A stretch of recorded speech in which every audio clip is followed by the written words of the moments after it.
this issue, what do I do?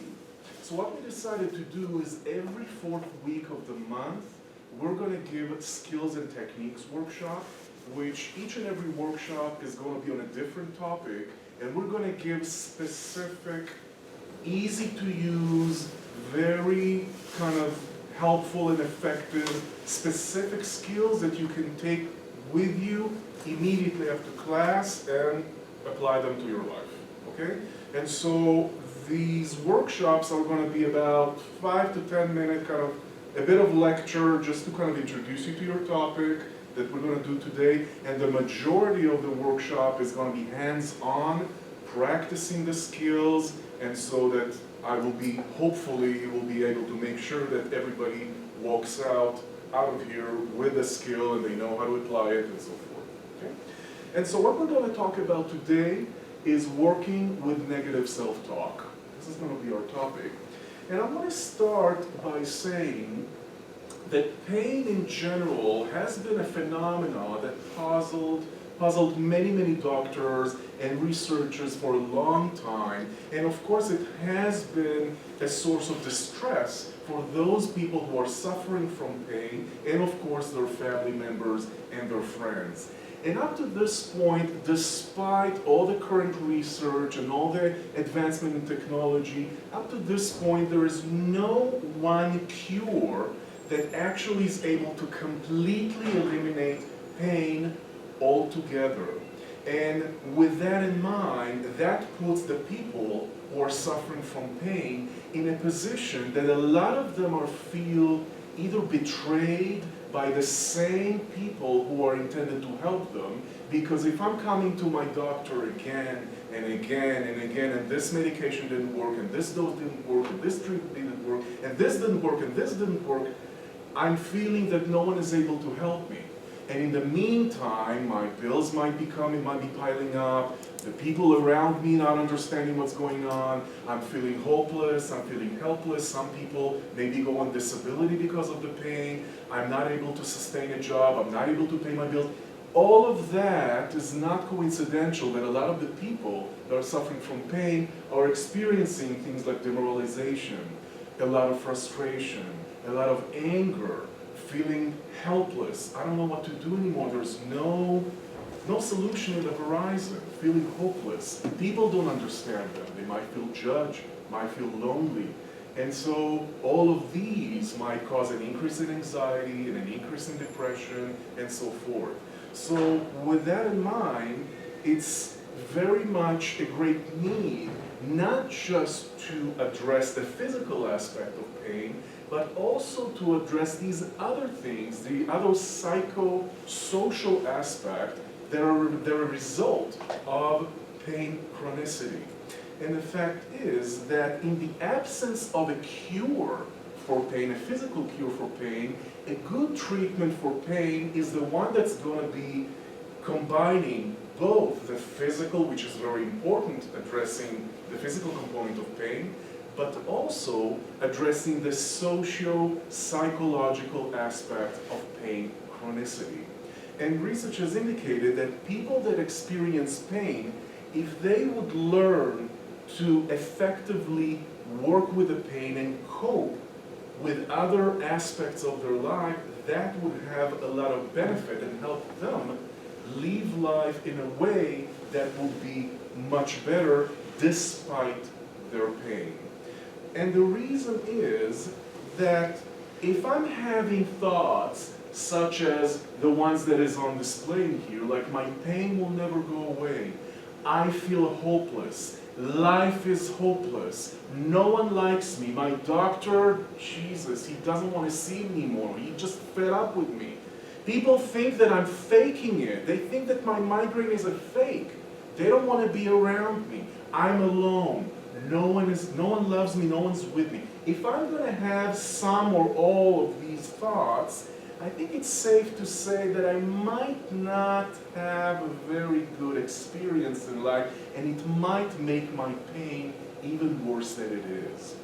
Which, this leads me to say the following, that it has been shown that people's thoughts, beliefs, and the way they cope and appraise their pain, this has a lot to have with their ability to cope and experience life with their current situation and with their pain.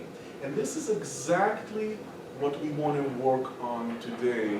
We want to work on those cognitive processes that are governing our lives, that are governing how we work in our life, what we do in every day, and how we treat ourselves with our pain condition.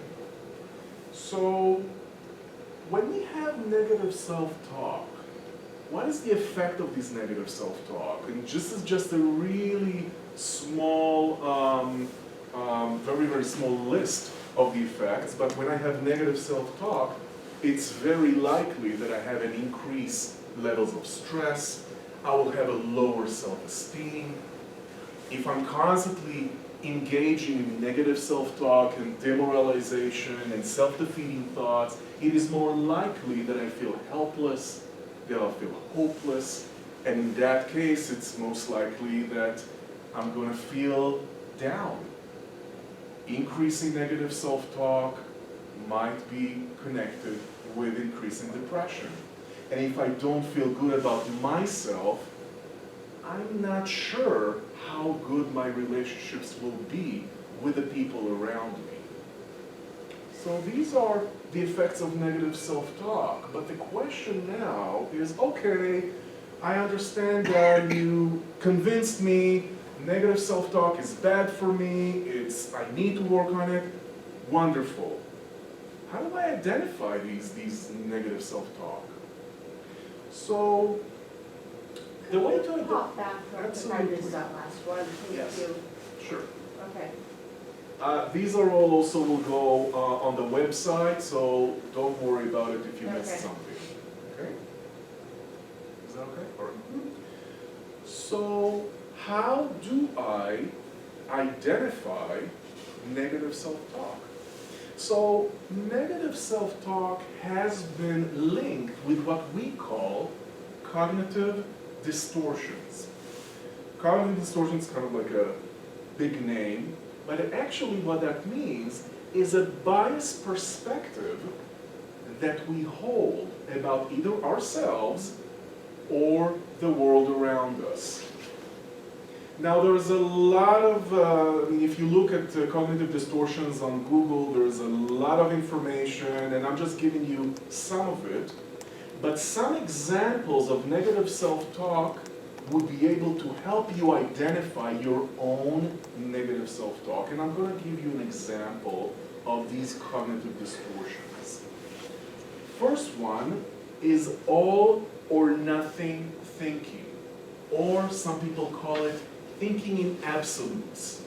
Whenever we have a thought that is everything, or everyone, or all the time, or never, or ever, all of those are usually cognitive distortions because in life we're mainly in the gray zone. It's very little 0 or 100, okay? We're mostly in between. So if I'm thinking something like, no one loves me, nothing works for me, I can't do anything right, okay? It might be a cognitive distortion. You can't do anything right, you can't tie your shoes, you can't eat breakfast, you can't cook, you can't pour a glass of water, nothing, you can't do anything. So these are an example of generalizations that are cognitive distortions. Another example is a mental filter. Mental filter is when we dwell on the negative and we exclude the positive of a situation. And I'll give you an example. Someone I know, not exactly a friend, but a colleague, she told me a story that she went abroad, it was a wonderful trip, and she went with a couple of friends, and I think they went to Europe or something, and really everything was great, and towards the end of the trip, they missed the train. They missed the train. And so one of her friends told to my colleague, everything is ruined. The whole trip is ruined. So they had a good time, everything was fine, they missed the train, Everything's ruined. The whole trip, no, disaster. So this is an example of mental filter. There's a lot of those. Jumping to conclusion, those have two subcategories. One of them is mind reading, and we do that a lot. Okay? Example is, oh, I saw her, she didn't say hello to me. She's probably angry at me. Really? Am I sure about that? Another example is, he frowned at me. He probably thinks that I'm a loser. Just an example. Or she said so and so, that probably means something about me. Wow, did she tell me that? Did he tell me that? Did they tell me that? I'm jumping into conclusion. I am mind reading what they think about me before they even say something. Fortune telling.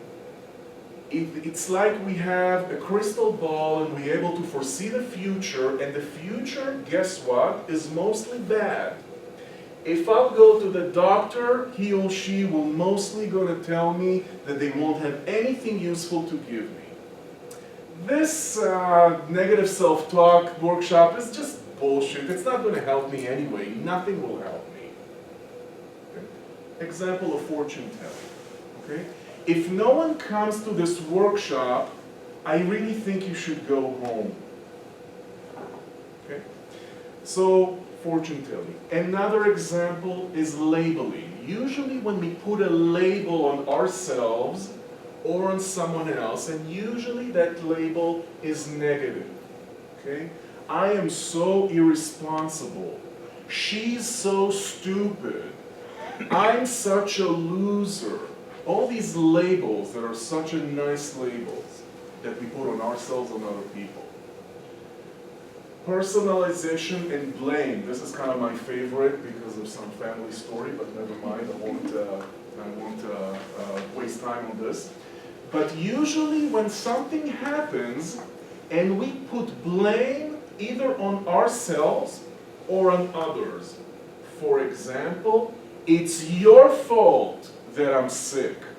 It's your fault that I have a high blood pressure. Or vice versa. My kid got sick. I knew I should have taken him to the pool.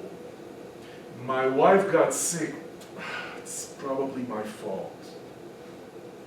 Putting blame, which might not has anything to do with me.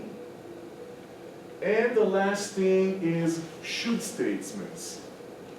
All the things that I should, shouldn't do, have to, must, ought to, all of those should, which usually involves criticism.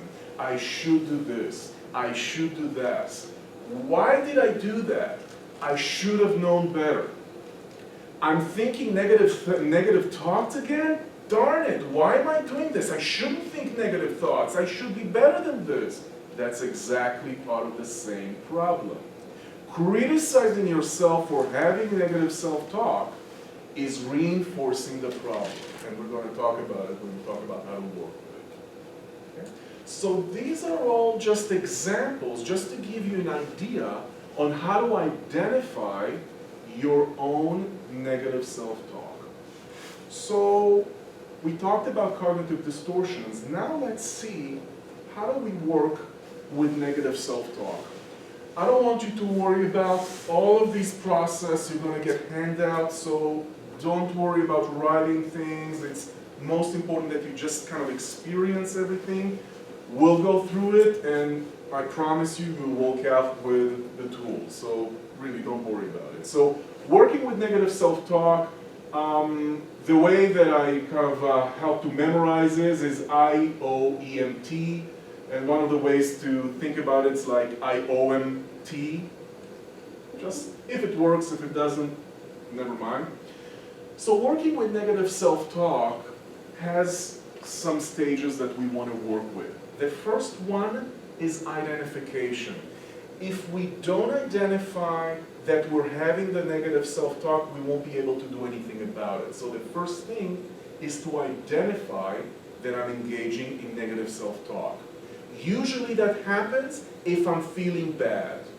If I'm feeling bad about myself, about a situation, usually if that's a result, I might want to go back and see, what was it that's going on in my head that caused this feeling bad? Then, observation.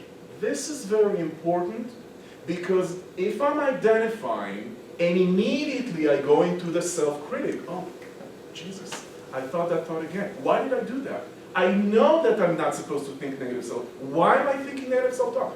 I'm, again, just going into the loop of reinforcing criticism. So the second stage is observation, is actually look at the thought as if you're looking at someone or a book or a movie. Just observe without interacting with it. One of the ways that is helpful to do that is to tell yourself, I have a thought inside me that says, da da da da da. Okay? So observation, observing the thought. Then evaluation. Once I'm able to truly observe, I want to evaluate the thought. What is it that I'm saying to myself? What is the content? One. Second, how does it sound when I hear it? We're going to practice this. After I'm evaluating, I'm recording all these pieces of that thought. I want to modify, I want to do all these changes that we're going to practice, and then I'm going to test it out. Am I feeling better now? If not, I want to go back to modifying or to evaluate. Maybe there's something I'm missing. Always test it out to see, am I feeling better now? Because this process is intended to help you feel different. Okay? So without further ado, we're going to actually practice now all this information. And you have those, I'm going to give you